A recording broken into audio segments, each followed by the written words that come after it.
Ang susunod na programa ay rated PG. Ito ay nangangailangan ng patnubay at gabay ng magulang para sa mga batang manonood. Warning. The following content may contain elements that are not suitable for some audiences. Viewer discretion is advised.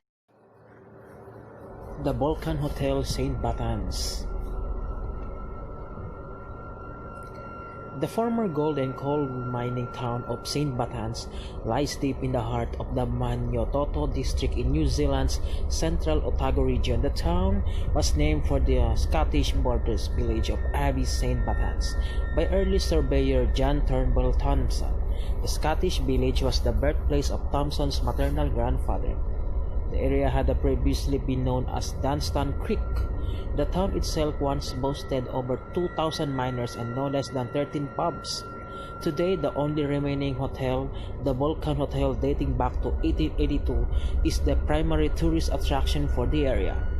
It still provides accommodation and meals for passers-by.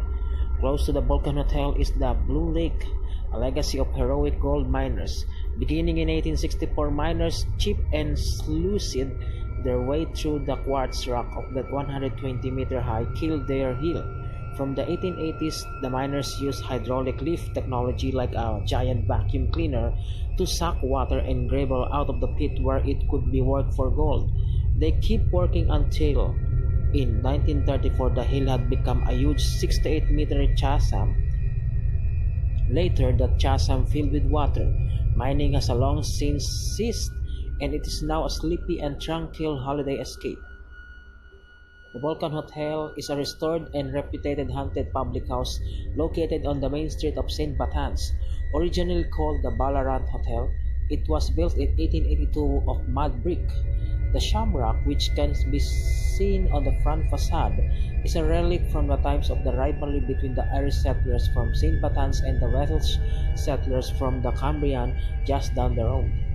This rivalry was known locally as the War of the Roses, and at one time the acrimony between the two villages was quite bitter. Some years ago, a television film crew claimed to have encountered the ghost. They were sufficiently frightened that they left St. Bathans without finishing their filming and never returned. Rose Room 1 of one of the hotel is reputedly home to the spirit of a young woman, thought by some to be prostitute known as Rose, who was strangled to death in the hotel in the 1880s and allegedly still appears from time to time. The thing is, she only haunts men.